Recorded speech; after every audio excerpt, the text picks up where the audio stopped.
Hello guys, this is Kaishiro. Welcome back to my YouTube channel. So for today's video, we're going to cover top 5 side deck cards of April 2023 OCG format. So with the recent concluded ban list, we are going to cover top 5 cards here that you may use to counter and combat the current meta decks on the meta game. So without further much ado, let's get started. Coming at number 5, we have Ghost Reaper and Winter Cherries. So this card is used to counter meta decks such as Vanquish Shoal, Purely, Kashtira, and sometimes Tearlaments. So this card is used to single out and cancel out the extra deck monsters of these decks. They're crucial cards on the extra deck. So you can use this to banish those cards from the game. And decks like Vanquish Shoal has a card which is Rock of Vanquisher that is very crucial to them, to their follow-ups and recovery and recursion. And Purely, especially the Expurlinor, is the most disgusting boss monster right now on the Yu-Gi-Oh!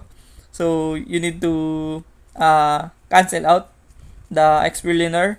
And Kashtira, of course, because Arise Heart is a very problematic monster. It is a walking macrocosmos. And also Tearlaments, because OCG players are still coping with Tearlaments right now.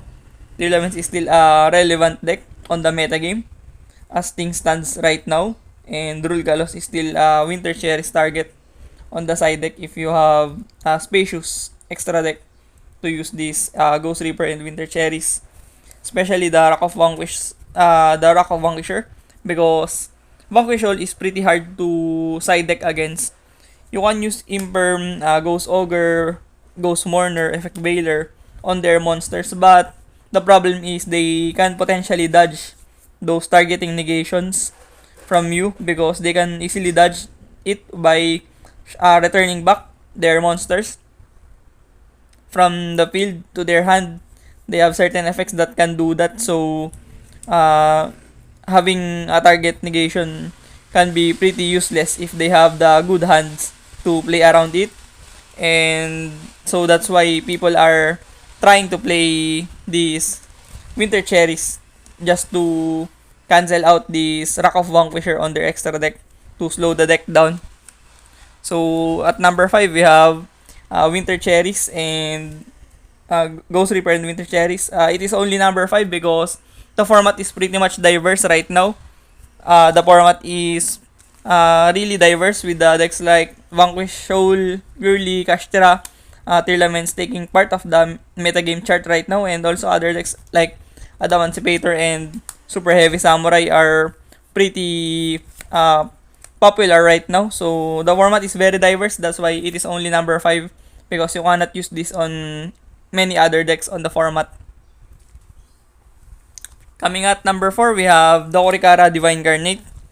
This card is used to counter Kashtira, Purely, and sometimes Vanquish Shoal, because their monsters has effects that can be played on a single turn, like Expullinor that has a draw effect on their turn, on your turn specifically. So you can use Divine Garnet to tribute the Noir, and Vanquish Shoal also has multiple effects on your turn that can interrupt you, and especially Kashtira, because Kashtira has Diablosis and Rise Heart and Shangri-La that can have simultaneous effects on your turn.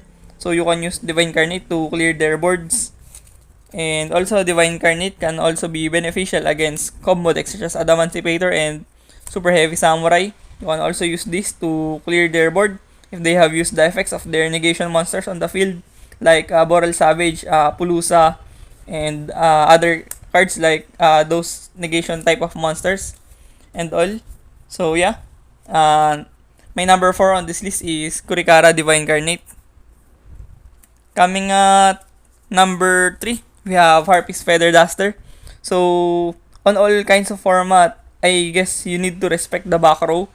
Back row decks are really relevant on multiple formats up until this date. We have the Labyrinth and Runic, the most popular ones, and also Eldritch is gaining traction right now. So you need Harpy's Feather Duster to out their problematic back row, such as There Can Be Only One and Skill Drain.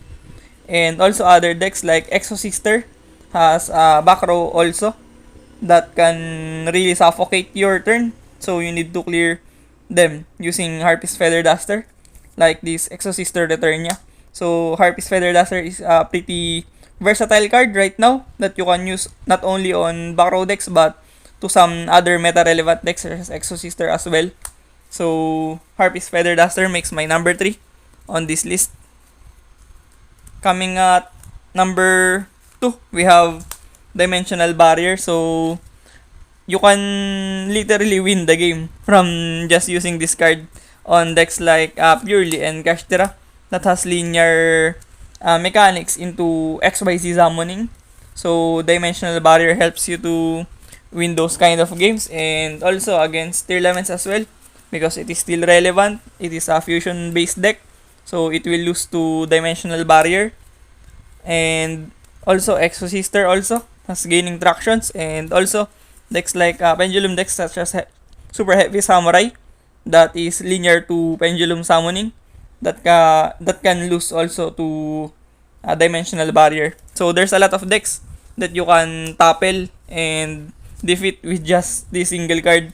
So yeah, Dimensional Barrier is a very good card to stun and skip their turns on this format.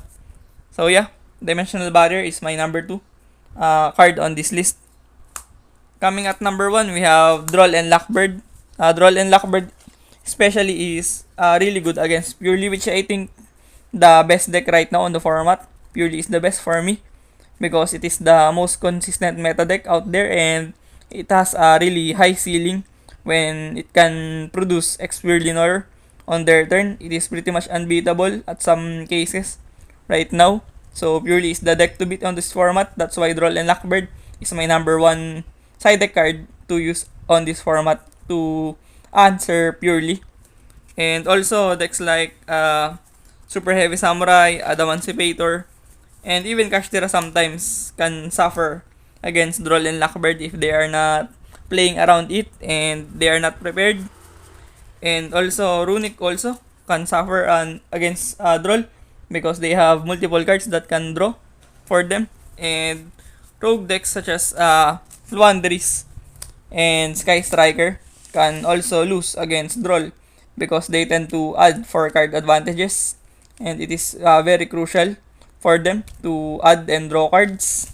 So yeah, Droll is my number 1 card here on this list because it is a very versatile card and flexible one to answer a lot of decks. Even the Fluandris ones or the combo deck ones, they can lose to Droll. And more importantly, you need to answer Purely because if you do nothing against Purely on their turn, if you cannot interrupt them and they can successfully bring out Expurlinor, they can pretty much win the game from there. So prevention is better than cure. That's why number 1 side deck card on this list is Droll and Lockbird. So short recap, at number 5 we have Ghost Reaper and Winter Cherries. At number 4 we have Gurikara Divine Carnate. At number 3 we have Harpy's Feather Duster. At number 2 we have Dimensional Barrier. At number 1 we have Droll and Lockbird. So thank you for watching this video. I hope you learned a thing or two, and thank you for continuing and subscribing to my YouTube channel. If you are not yet subscribed, hit the subscription button and hit the notification bell for more updates. Thank you for watching. Peace.